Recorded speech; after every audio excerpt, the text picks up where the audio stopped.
I'm Ben Meiselas from the MeidasTouch Network. As we turn our attention to some of the additional deposition transcripts released by the January 6th committee, I am utterly horrified by what has been revealed in the deposition transcript of General Mark Milley, the chairman of the Joint Chiefs of Staff. We see in the deposition how close our nation came to engaging in some of the most reckless and careless foreign policy blunders, or perhaps intentional foreign policy ploys that could have destroyed our country. And there are specific references here in the deposition to Donald Trump and Kash Patel handing General Mark Milley a note that basically says, "You are hereby ordered to withdraw troops from Iraq immediately. You are hereby ordered to withdraw troops from Somalia immediately." I'll go read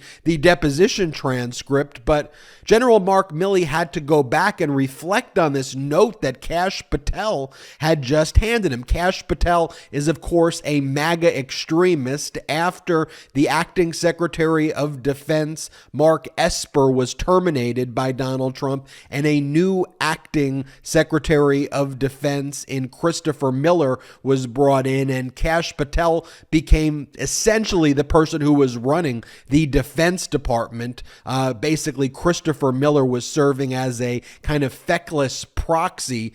You had this real dangerous situation. I'm going to read for you from the deposition transcript. First, General Milley talks about how, you had these just reckless people like the Pillow Guy and all of these other people. And then he goes in to talk about this real harrowing situation. I'll go read it for you right now. And so on page 105 of his deposition, General Milley talks about how he goes, "The Pillow Man's walking out of the White House with a piece of paper that says Patel to the CIA, and you connect some other things." So it's all in the realm of the possible. He's referring to the idea that it was being floated that Kash Patel would replace the CIA director and literally take over the CIA. There was also paperwork that the Pillow Guy held that talked about martial law that they were showing Donald Trump. But what General Mark Milley explained, talking about that experience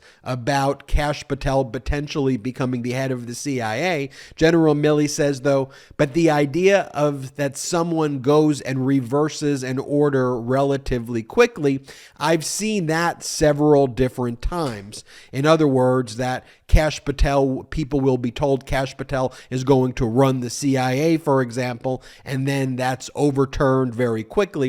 In other words, Donald Trump would just really arbitrarily and capriciously engage in conduct that could be devastating. Then he would be confronted, and then he would change course, because ultimately Donald Trump is a complete coward who either doesn't know what he's doing or intentionally is trying to destroy, and was intentionally trying to destroy, our country. So Milley goes on to say, he goes, "One example is I received a written document on the 11th. It's the 12th. I think it's the 12th of November, 3 days after Secretary Esper," that's Mark Esper, Secretary of Defense, "is relieved. I get called up into acting Secretary of Defense Miller's office, and it's Miller, me, and Patel. Patel hands me a piece of paper," and I testified this to Congress 3-4 weeks ago, but he hands me a piece of paper to me signed by then President Trump, and it basically has 2 sentences in it, and it says, "You are hereby ordered to withdraw all U.S. military forces from Somalia no later than the 31st of December. The second sentence says, "You are directed to withdraw all U.S. forces from Iraq by the 15th of January. That's it. And there was another line that said something like, "Inform all allies," or something like that. And I looked at Patel and I said, "Who gave the president the military advice for this? Did you do this, Kash?" And he said, "Oh, no, I had nothing to do with it." I looked at Acting Secretary Miller and I said, "Did you give the president military advice on this?" "Oh, no, not me," said Acting Secretary Miller. And I said, "Okay, well, we got to go over and see the president then to make sure that he's fully informed, going back to the constitutional responsibilities to make sure he's fully informed. It's a legal order, but I want to make sure. I've got duties here, constitutional duties that I've got to make sure he's properly advised." So we go over to the White House. We walk into the National Security Advisor's office, Robert O'Brien, hand him the order. And I said, "Robert, where's this coming from? And is this true?" And O'Brien says, "I've never seen it before." Okay. Keith Kellogg, the National Security Advisor to the Vice President, is there. Kellogg says, "Let me see this piece of paper." Kellogg takes the piece of paper, looks at it. He says, "Something is really wrong here. This doesn't look right." And I looked at Kellogg and I said, "You're telling me that thing is forged? That's a forged piece of paper directing a military operation by the President of the United States? That's forged, Keith?" And he said, I don't know. So O'Brien and Kellogg then say, "Give us a few minutes." And they go away. I don't know factually, but I assume it was to see the president. They come back 10 or 15 minutes later and they say, "It's rescinded. It's over. It never existed." I said, "Okay, fine. So it doesn't exist." So I've seen reversals, like the little story about Gina. And the story about Gina, he's talking about Gina Haspel, who was formerly the acting director of the CIA, and it being floated that she was going to be replaced by Kash Patel. So he's saying, so I've seen reversals like the little story about Gina. I've seen that before in that administration, these immediate reversals when challenged on specific things, if they're not rigorously thought out, etc. So that's an example. I want to pause for a second here to just again reflect on how harrowing, how scary, how frightening that is that this order was handed by Trump to Patel to a military general, ordering him to do something so capriciously that it would have caused severe harm to our country. It would have caused mass death and casualty abroad. And then when the general, the chairman of the Joint Chiefs of Staff here we're talking about, is asking people, "Do you know about this?" To all the top people, "Oh, no, not me. He goes, "I'm going to go and speak to the president." And then you have these other top national security advisors who are in the White House saying, hold on. We'll be right back. And so the chairman of the Joint Chiefs of Staff doesn't even know what's going on. And then they come back, these national security advisors, to him, and they say, pretend this didn't happen. How pathetic can you possibly be, Donald Trump, to do that? What a coward, what a traitor, what a despicable moron traitor you are for engaging in that conduct. And again, set aside political parties. Throughout this deposition, General Milley's like, we're apolitical in the military. I know that Fox and all of these channels, I didn't say Fox specifically. I know all of these members of Congress and everyone tries to politicize what we do and tries to undermine the work that we do, but we are an apolitical branch here.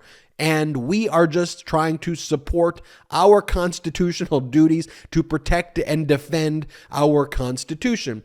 And then there's this later discussion between Milley and Nancy Pelosi, where they both acknowledge that Donald Trump is crazy and shouldn't be trusted with nuclear weapons.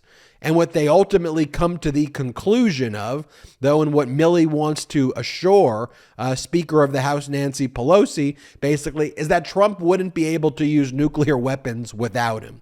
But the fact that they're having that conversation here, turn to page 135 of the deposition and start at line 5, and Here, General Milley says, look, Speaker Pelosi was quite animated about the situation. And what I was trying to do was assure her that the strategic weapons system, the nuclear weapons system, and the processes and procedures from which I am charged by the Presidential Directive and Department of Defense instructions. The chairman of the Joint Chiefs of Staff is charged to make sure that we have a safe mode, a safe and secure system for the handling of nuclear weapons. So it is within my scope of duties to do this.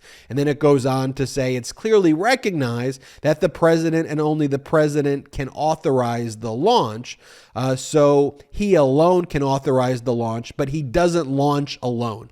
It's a little phrase we use when we're training people on this whole thing. So what that means that if the president decides, or if there's a nuclear event conference of some kind, we have a series of alerts that go up, and we call people up on these conference calls. Now, there's a portion of this that's redacted, and he goes, look, it's a very rigorous system, and I tried to describe it in an unclassified way, something similar to what I just said to Speaker Pelosi, to assure her that our nuclear systems and our strategic systems are very secure, and that there is an extraordinary unlikely that you're going to have an accidental or immoral launch of nuclear weapons. Then the question goes on to say that Nancy Pelosi says to Milley, you know he's crazy, don't you? You know he's crazy. And Milley responds, I agree 100% with everything you've said. The one thing I can guarantee you is that as chairman of the Joint Chiefs of Staff, I want you to know this in your heart of hearts. I can guarantee you 110% that the military, the use of military power, whether it's a nuclear strike in a foreign country of any kind, we're not going to do anything illegal or crazy. We're not going to do anything illegal or crazy, is what he then tells her and what he then explains to her. And his answer is, that's right. And I was, talking to the Speaker of the House. He confirms that that is very specifically what he said. And again, take away political parties, Democrats, Republicans. Before Donald Trump, we at least always had somebody who occupied that office, at least in modern history or the past 100 so years. We had somebody in the office who, well, certainly because of when nuclear weapons were invented, since the advent of nuclear weapons, that we would not be afraid they were going to do something crazy, or that the type of conversations that I just relayed to you would ever even need to be had. We thought at a bare minimum, we would at least have a responsible person. Now, a person who we may disagree with politically on these issues, someone who we may strongly disagree with, people who we may have very strong feelings about that they are not good presidents, but at the threshold level that they were not going to engage in an immoral or crazy nuclear launch, or that they would just pass notes through extremist traitor MAGA maniacs like Kash Patel to engage in massive military operations by these little notes, like petulant third grade notes that are passed around. But that is the state of play. That is what we need to be aware of, how dangerous MAGA is, because they're not just traitors. They're not just extremists. They're not just fascists. They are also incredibly out of their mind. They are incredibly incompetent, and they are incredibly weak. They are incredibly weak. And look, ultimately, I am glad that the outcome was one, at least, that wasn't nuclear annihilation.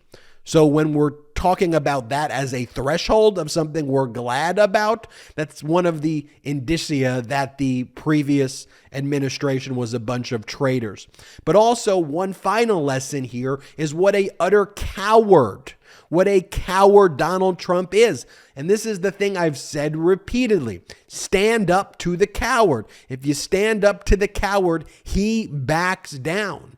Yet people like Kevin McCarthy, people like MAGA, they're worried about the mean post. Oh, he's going to post something mean about me. He's going to post something mean about me. Pathetic. I'm Ben Meiselas from the MeidasTouch Network. Hit the subscribe button. We are on our way to 1 million subscribers thanks to your incredible support. Hit subscribe now. And in addition, check us out at patreon.com/MeidasTouch, patreon.com/MeidasTouch. We've got great exclusive content you can only get at our Patreon, but most importantly, help grow this independent media platform. Until next time, I'm Ben Meiselas. MeidasTouch is unapologetically pro-democracy. And look, we know you are too. So please make sure you check out our best-selling shirt and our best-selling gear, the unapologetically pro-democracy gear. And hey, while you're at it, make sure you check out my favorite shirt and one of our most famous designs. It wasn't rigged, you're just a loser. At store.meidastouch.com. That's store.meidastouch.com.